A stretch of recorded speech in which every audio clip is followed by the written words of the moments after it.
एक गांव में एक गरीब किसान रहता था जिसका नाम राघव था।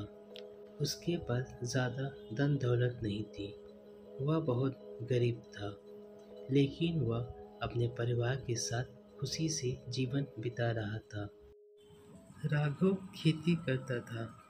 खेती करके जो पैसा आता उसी से अपना घर चलाता था।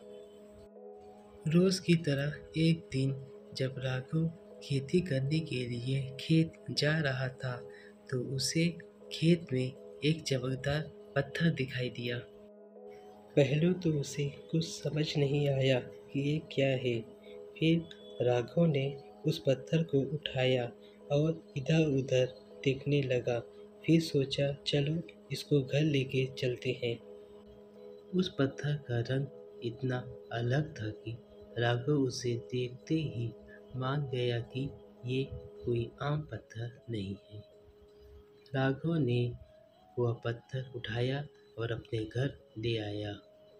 उस रात जब राघव सो रहा था तो उसने सपने में देखा कि एक रोशनी से भरा पुरुष उसके सामने आया और कहा, ये जो पत्थर तुम्हें मिला है ये एक जादुई पत्थर है। अगर तुम इसका सही इस्तेमाल करोगे तो ये तुम्हारी हर इच्छा को पूरा करेगा। लेकिन याद रखना, इसका गलत इस्तेमाल करने पर ये तुमसे छीन लिया जाएगा। राघव ने सपने को दिल से लगाया और अगले दिन पत्थर को अपने हाथ में लेकर सोचा, मुझे अपने परिवार के लिए धन चाहिए। जादुई पत्थर चमकता और कुछ ही देर में राघव के घर के सामने सोना और चांदी के सिक्के बिखरे हुए थे। राघव और उसका परिवार खुशी से झूम उठा। दिन गुजरने लगा और राघव अपने पत्थर की मदद से अपने जीवन को सुख में बना लिया था। लेकिन धीरे धीरे उसके मन में लालच बढ़ने लगी। उसने सोचा, अगर ये पत्थर इतना कुछ दे सकता है तो मुझे इससे भी ज्यादा और भी मिल सकता है। उसने अपनी इच्छाओं का गलत इस्तेमाल करना शुरू कर दिया। एक दिन जब राघव ने पत्थर से एक राजमहल मांगा तो पत्थर ने चमकना बंद कर दिया।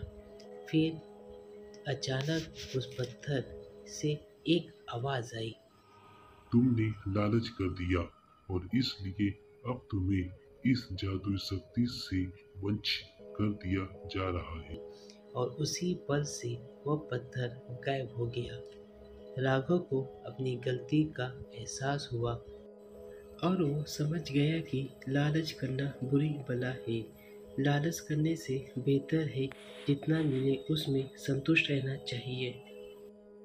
पत्थर तो चला गया, लेकिन राघव ने इस घटना को हमेशा याद रखा और अपनी जिंदगी में फिर से खेती करना शुरू किया। इस घटना से हमें यह शिक्षा मिलती है कि लालच कभी नहीं करना चाहिए। जितना मिल जाए उतने में ही खुश रहना चाहिए।